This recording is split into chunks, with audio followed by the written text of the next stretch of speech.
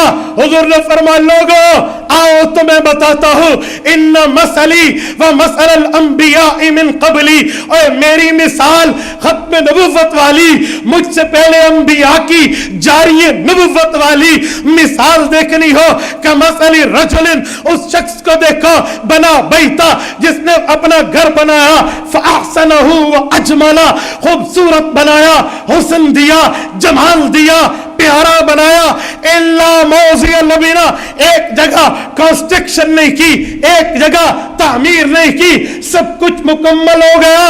تو یہ حضرت آدم آئے، نبوت کا گھر بنا، حضرت نوح آئے، نبوت کا گھر بنا، حضرت شیش آئے، نبوت کا گھر بنا، حضرت دانیال آئے، نبوت کا گھر بنا، حضرت ابراہیم آئے، نبوت کا گھر بنا، حضرت اسماعیل آئے، نبوت کا گھر بنا، حضرت یعقوب آئے، نبوت کا گھر بنا، حضرت یوسف آئے، نبوت کا گھر بنا، حضرت زکریا آئے، نبوت کا گھر بنا، حضرت یحییٰ آئے، نبوت کا گھر بنا، حضرت دانیال آئے، نبوت کا گھر بنا، حضرت الیاس آئے، نبوت کا گھر بنا، حضرت یسع آئے، نبوت کا گھر بنا، حضرت موسیٰ آئے، نبوت کا گھر بنا، حضرت عیسیٰ آئے علیہم السلام، نبوت کا گھر بنتا چلا گیا۔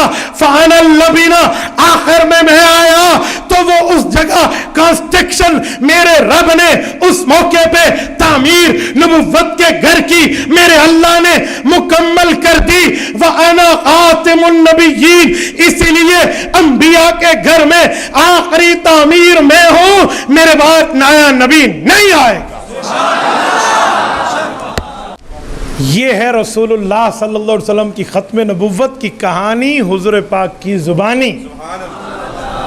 اور میرے دوستو، رسالت مآب علیہ السلام نے اپنی ختم نبوت یوں بیان فرمائی ہے، میں نے کہا یہ 2 اور 2 4 کی طرح واضح ہے۔ آپ یوں نہیں کہہ سکتے کہ اس پر کوئی سوال ہے، کوئی اشکال ہے، کوئی بات سمجھ نہیں آئی۔ نہیں میرے بھائی، وہ کوئی بات رہی نہیں ہے جسے محبوب مصطفیٰ نے سمجھایا، بتایا، سنایا۔ آؤ، یہ آیت اور حدیث کی بات تھی۔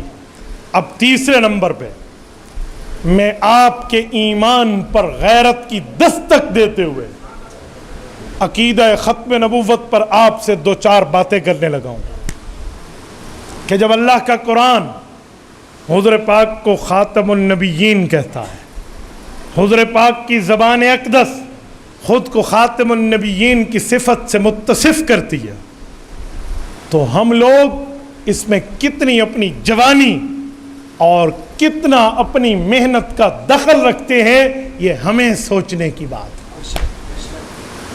ابھی بھائی نعت پڑھ رہے تھے نا، اس پہ حضرت ابو بکر رضی اللہ عنہ کے لیے ایک جملہ پڑھا ہے، تو میں اس پر بھی ایک بات کرتا ہوں۔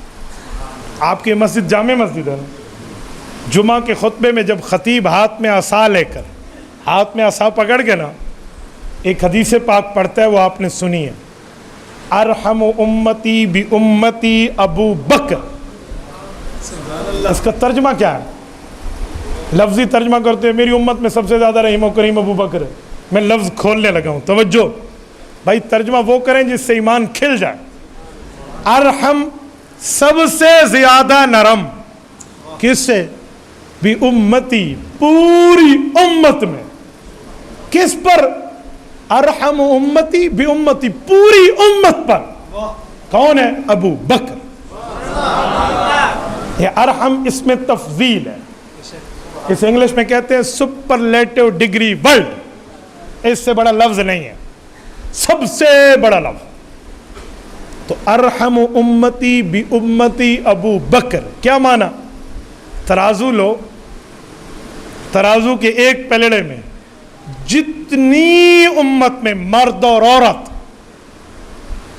ولی، اولیاء، غوث، کتب، ابدال، صحابہ، تابعین، تبع تابعین، فقہا، علماء، اولیاء، اتقیاء، اصفیاء، ایک طرف ان کی رحمت، کرم اور نرمی رکھ دے، ارحم، اس میں تفضیل ہے نا، اور دوسری طرف اکیلا ابو بکر کی نرمی کے معاملے کو تول لے، ارحم امتی، امت میں تو صحابہ سے لے کر قیامت تک ہے، یعنی حضرت عمر سے لے کر قیامت تک کے لیے ارحم امتی، پوری امت کی رحیمی، پوری امت کی کریمی، پوری امت کی نرم مزاجی ایک طرف، اور ابو بکر کی ایک طرف، فرمایا ابو بکر کا پلہ بھاری ہو جائے۔ یہ فتویٰ میرے نبی پاک صلی اللہ علیہ وسلم کا، تو اتنا نرم ہے نا۔ آؤ ذرا اس نرم صحابی سے پوچھتے ہیں کہ ختم نبوت پہ بھی نرمی کرنی چاہیے۔ یہ نرم ترین شخص ہمیں کیا بتاتے ہیں؟ شاید کوئی ڈھیل دے دے، کوئی نرمی بتا۔ آؤ ابو بکر کے دروازے پہ چلتے ہیں۔ رسالت مآب کا دنیا سے انتقال ہوتا ہے، حضرت ابو بکر جانشین پیغمبر بنتے ہیں، اور مسلمہ کذاب یمامہ کی بستی میں اٹھ کے خود کو جھوٹا نبی گردانتا ہے اور اعلان کرتا ہے میں نبی ہوں۔ میری نبوت کا معجزہ یہ ہے کہ 5 نمازیں تمہیں محمد صلی اللہ علیہ وسلم نے دی تھی، میری نبوت میں رب نے 3 معاف کر دی ہیں، 2 پڑھو۔ اور اس بے ایمان نے یہ اعلان کر دیا اور اپنی نبوت کاذبہ کا اعلان کیا اور رسول اللہ کی تاج نبوت پر ڈاکہ ڈالا۔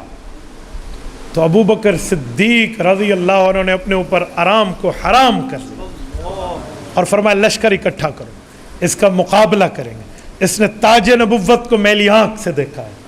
حضرت عمر جیسا شخص جو جری ہے، شجاع ہے، نڈر، دلیر، بہادر، خدا کی قسم بہادری جس پہ ناز کرتی ہے، حضرت عثمان سخاوت جس پہ ناز کرے، حضرت علی جس کے لیے فرمایا لا فتح الا علی ولا سیف الا ذوالفقار، جس پر شجاعت ناز کرتی ہے۔ مشورہ ہوا کہ امیر المؤمنین تھوڑی سی نرمی، کچھ دنوں بعد ابھی یہ نمٹ لیں، یہ نمٹ لیں، یہ نمٹ لیں، کریں گے ان کو بھی لائے۔ لیکن ابو بکر کو اتنی جلدی تھی اس مسئلے پر، اللہ اکبر۔ فرمایا لوگوں، حضرت عمر کو جو سامنے مخاطب کیا، یہ جملہ جو میں کہہ رہا ہوں نا، یہ ابو بکر نے فرمایا تو کہہ رہا ہوں، ورنہ شاید کسی عام بندے نے خود سے کہے تو شاید اسلام سے باہر ہو۔ یہ ابو بکر کہہ سکتا ہے، حضرت عمر کو ہم جیسوں کی تو مجال ہی نہیں ہے۔ جبار فی الجاہلیت و خوار فی الاسلام، کہ عمر اسلام لانے سے پہلے تو تم بڑے جری سمجھے جاتے تھے، اسلام کے بعد ڈرپوک کیوں بن رہے ہو؟ ہمارے ماں باپ قربان حضرت عمر کی جوتی کے نیچے آنے والے تمغے پر، مٹی کے ذرات پر۔ یہ میں نہیں کہہ رہا، میں ابو بکر صدیق رضی اللہ عنہ کے جملے کو نقل کر رہا ہوں۔ فرمایا عمر اس مسئلے پر، حضرت عمر کہتے ہیں ابو بکر کا یہ کہنا تھا کہ میرے دل میں بھی ابو بکر صدیق والا وہی جوش آ گیا کہ حضور کی ختم نبوت کا تحفظ ابھی ابھی کریں۔ پھر لشکر بنا، لشکر جرار بنا۔ امام ابن کثیر کی البدایہ والنہایہ اٹھائیں، یہ لشکر گیا ہے یمامہ۔ آپ میں بہت سے لوگ حجاز مقدس کا سفر کر چکے ہوں گے، آپ مدینہ طیبہ گئے ہیں، اللہ ہم سب کو لے جائے، اللہ آپ کی برکت سے ہمیں بھی لے جائے۔ 1000 کلومیٹر مدینہ طیبہ سے یمامہ کی بستی ہے، 1000 کلومیٹر، شاید اس سے بھی زائد ہے، کیونکہ 1000 تو ریاض ہے اور ریاض سے بھی 80 کلومیٹر آگے ہے۔ یہ صحابہ کرام گئے ہیں، کوئی اونٹ پہ، کوئی گھوڑے پہ، کوئی پیدل، اتنا دور گئے اور وہاں پر یمامہ کی بستی میں جا کر مسلمہ کا مقابلہ کیا۔ بڑے بڑے اجلہ صحابہ اس میں، حضرت معاویہ بن ابی سفیان رضی اللہ عنہ جیسا شخص اس میں موجود ہے۔ حضرت معاویہ خود فرماتے ہیں کہ جب مسلمہ کو دھکا دینا تھا تو دھکا دینے میں گرانے والا میں ہی تھا۔ کتنے کتنے اجلا لوگ اس میں گئے، اور ابو بکر پل دو پل کی خبر بھی ان کی لیتے رہے، خود جانا چاہتے تھے۔ حضرت علی المرتضیٰ نے کہا امیر المؤمنین نہیں، آپ یہاں رکیں گے، اگر آپ کو وہاں نقصان ہوا ملت اسلام دنیا کو کیا منہ دکھائے گی کہ جسے نائب نبی بنایا اسے بھی مروا بیٹھے؟ نہ نہ، آپ یہاں رکیں۔ سادات کی بات پہ حضرت ابو بکر سر جھکا دیا کرتے تھے۔ حضرت ابو بکر رک گئے تھے، مجمع گیا اور وہاں پر مقابلہ ہوا۔ اس مقابلے میں بنو حنیفہ کا مسلمہ ایک کذاب ڈر گیا اور اس نے پسپائی اختیار کر کے ویڈرالنگ پوزیشن پہ اپنے قلعے میں جا چھپا۔ اور آپ جانتے ہیں کہ قلعہ کتنا بلند ہوتا ہے، آپ لاہور کا ذرا شاہی قلعہ دیکھ لیں، بدامی باغ میں نیچے ٹھہرے اور قلعے کے اوپر دیوار دیکھیں، ٹوپی گر جائے گی قلعے کی دیوار کتنی بلند ہے دیکھتے دیکھتے۔ تو قلعے تو اتنے اونچے ہوتے، وہ قلعے میں گھس گیا، پہلے سے وہاں راشن اکٹھا کر کے رکھا تھا کہ اگر مسلمان لاک ڈاؤن لگا دے تو پھر میں اندر کھاتا رہوں گا۔ لاک ڈاؤن سے آپ زیادہ سمجھتے ہیں نا، حال ہی میں لگ چکے ہیں، تو ڈر کے مارے اندر گھس گیا۔ اب قلعے کے دروازے بند کر دیے، اب قلعے پہ نہ کوئی اس وقت کا نیزہ اثر کرے، نہ کوئی تلوار اثر کرے، نہ کوئی تیر اثر کرے۔ اب دو ہی راستے تھے، ایک بہت خطرناک ویری ویری ڈینجرس وے، خطرناک راستہ تھا، جان جوکھی راستہ تھا، اور ایک بڑا ایزی راستہ تھا۔ ایزی راستہ یہ کہ باہر بیٹھ کے آرام سے گپ شپ لگائیں، تیاری کریں، بیٹھے رہیں، ہم بھی کھاتے پیتے رہیں، وہ بھی، جب خوراک اندر ختم ہوگی خود بخود ہی نکلیں گے۔ جان جوکھی ایک اور راستہ تھا کہ کسی نہ کسی طریقے سے کسی مسلمان کو اندر ڈال دیں دروازے کے قریب اور وہ جا کر گیٹ کھول دے۔ صحابہ نے رخصت نہیں، عزیمت کے راستے کو اپنایا۔ آپ حدیث پاک کے تقریباً ہر دوسرے صفحے پہ ایک نام دیکھتے ہیں، ان انس ان رسول اللہ صلی اللہ علیہ وسلم، حضرت انس بن مالک رضی اللہ عنہ۔ انس بن مالک کے بڑے بھائی ہیں برا بن مالک، ان کی قبر آج بھی یمامہ میں ہے۔ اللہ کی قسم دنگ رہ جاتا ہے خدا کے سامنے ہمارا عقل کہ برا بن مالک نوجوان ہے، 1000 کلومیٹر دور اس کی قبر مدینہ طیبہ سے موجود ہے، اپنی ماں کو مدینہ طیبہ چھوڑ کے آئے، اس کے گھر والے وہی ہیں، بچے وہی ہیں، بیوی وہی ہیں، فیملی سسٹم وہی ہے، لیکن ختم نبوت کی تاج کی حفاظت کے لیے 1000 کلومیٹر سے زائد کے سفر میں کھڑے ہوئے اور کہا میں تیار ہوں، جس طرح مشورہ ہو مجھے اندر پھینک دو، شہادت ملنی ہے مجھے باہر ملے یا اندر ملے، کل قیامت میں رسول اللہ کا سامنا اس عالم میں کروں گا کہ یا رسول اللہ جب تک جان میں طاقت تھی، میری رگوں میں دوڑتا خون اور میری سانس کی نالیوں میں چلتا سانس تھا، میں نے آپ کی نبوت پر پہرا دیا۔ یہی طے ہوا کہ نیزوں کے ساتھ نیزے باندھے جائیں اور لمبی سی لائن بنا کر یوں بڑے بڑے ڈنڈوں اور بیمبو اور بانس کی شکل دی جائے اور اس پر ڈھال کو پھنسایا جائے اور اس پر حضرت برا کو بٹھا کر بلند کیا جائے، او کہ تا وقتے کہ یہ قلعے کی دیوار پہ چڑھ جائے۔ اس دوران قلعے کے جو رکھوالے ہیں نا، وہ جو اوپر ٹھہرے ہوئے ہیں، انہیں تیر بھی مار رہے ہیں، یہ تمہیں پتہ ہو، اور جب وہ تیر ماریں گے تو مجمع اس جگہ اندر سے جمع بھی ہو جائے گا، جب یہ چھلانگ لگائیں گے تو وہ کیا کریں گے، یہ سب کچھ ان کے سامنے ہے، لیکن رضاکارانہ طور پہ برا ابن مالک رضی اللہ عنہ نے خود کو پیش کیا۔ یوں ہی نیزے باندھے گئے، ڈھال پر اٹھایا گیا، اوپر پہنچایا گیا، انہوں نے اندر سے چھلانگ لگا۔ کفر کے جمگھٹے میں جب چھلانگ لگائی تو 80 سے زائد زخم انہیں لگے ہیں، لیکن یہ دیوار سے دروازے کی کنڈی کھولنے میں کامیاب ہو۔ جب کنڈی کھلی، مجھے بتائیں کھلے میدان میں دشمن کے پاؤں ڈگمگائے، آج یہ تو پہلے سے گھیرا بند ہے، کیا بنا ہوگا ان کا؟ خدا کی قہر کی طرح صحابہ کا لشکر ان نبوت کے ڈاکوؤں پہ ٹوٹ پڑا اور اتنا قتال ہوا، یقین مانے وہ کہتے ہیں پاؤں خون سے بھر گئے ہمارے۔ حضرت وحشی بن حرب رضی اللہ عنہ جن کے ہاتھوں سے حضرت حمزہ رضی اللہ عنہ کی شہادت ہوئی تھی حالت کفر میں. اس وقت یہ حضرت وحشی حالت اسلام میں، اور کہتے تھے میں ابو بکر کی آواز پہ سب سے پہلے لبیک کہنے والا تھا، تاکہ مجھ سے جو کام ہوا ہے نا حضرت حمزہ کی شہادت، اس کو کسی حصے سے مٹا پاؤں. قتلت خیر الناس ثم لاجل ذلك قتلت شر الناس. فرماتے ہیں اسی وجہ سے میں نے سفر کیا اور قلعہ یمامہ میں گیا، اور ادھر جا کر میں نے وہی حربہ اسی انداز میں مسلمہ کو مارا جیسے حضرت حمزہ پہ چلایا. ان کی معافی تو قبول ہو گئی تھی نا، حضور پاک نے ان کی معافی قبول کر لی، اسلام ہو گیا، رضی اللہ عنہ ہو گیا.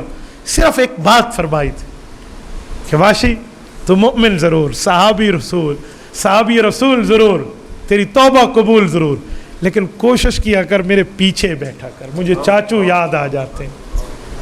حضرت واشی کہتے ہیں میرے لیے کوئی سب سے بڑی بات سے کم تو نہ تھا نا، کہ کیا ہے، کیا پہنچوانا. کہتے ہیں میں اسی لیے چاہتا تھا کہ کل قیامت میں تو حضور کا سامنا کر پاؤں اور کہہ پاؤں کہ اس جیسے ظالم کو بھی آپ کے اسی شاگرد نے مارا ہے.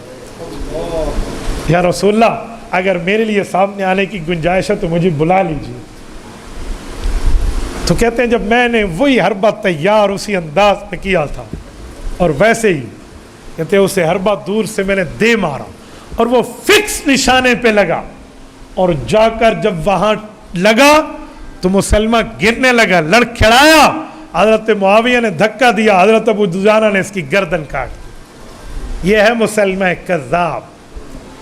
آج بھی ہمیں صحابہ کرام کا یہ جذبہ بتا رہا ہے کہ انہوں نے تن من دھن حضور کی نبوت پہ لٹایا ہے، تو ہم بھی اپنے مال اور جان اور وقت کے ساتھ آئین اور قانون اور اسلام اور مذہب اور قرآن اور شریعت کے دائرے میں ختم نبوت کی حفاظت کریں.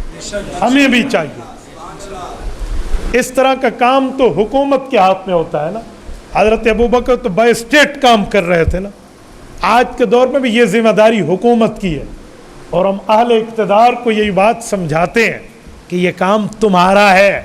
اگر تم نے ختم نبوت پہ پیرا نہ دیا تو ہم نے دریاؤں کو چڑھ چڑھ کے اترتے دیکھا ہے. یاد رکھیں یہ کرسی اور اس کا مینڈیٹ ہے تو نبوت کے واسطے سے، ایسے نہیں ہے. میرے دوستو یہ ابو بکر صدیق کا دور ہے. جس میں بات کر رہا تھا کہ ساری امت کی نرمی ایک طرف، ابو بکر کی نرمی ایک طرف. یہ ابھی تو نرم ہے کہ اس نے یہ حشر کرا دیا ہے دشمنان ختم نبوت کا. یہ گرم ہوتا تو ان کا حشر کیا ہوتا. میرے دوستو یہ تین باتیں پیش کر کے، نمبر 1 قرآن، نمبر 2 سنت، نمبر 3 صحابہ کا عمل، آپ سے دعوت لے رہا ہوں. آپ سے ایک بات کی وصولی لے رہا ہوں اور دعوت دے رہا ہوں کہ میرے بھائیو، آپ اور ہم کل قیامت میں اللہ کے نبی کا سامنا کیسے کریں گے کہ ہمارے پاس مالی قوت بھی تھی، جانی قوت بھی تھی، اوقات کی طاقت بھی تھی، صلاحیت بھی تھی، ہم نے ختم نبوت پہ کتنا پہرا دیا. بس یہ ذہن میں، یہ ہر بندے کے لیے سوچنے کی بات. ختم نبوت پر کورس کیجئے. عالمی مجلس تحفظ ختم نبوت پہ کام کرنے والی تنظیموں کی ماں کی حیثیت رکھتی ہے.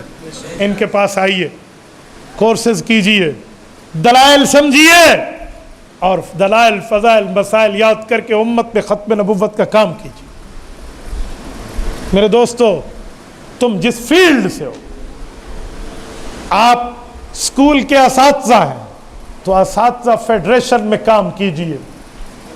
آپ بزنس کمیٹی سے ہیں تو آپ تاجروں میں کام کیجئے. آپ قلم کار اور صحافی اور پترکار ہیں تو آپ کو اخبارات اور قلم میں کام کرنا چاہیے.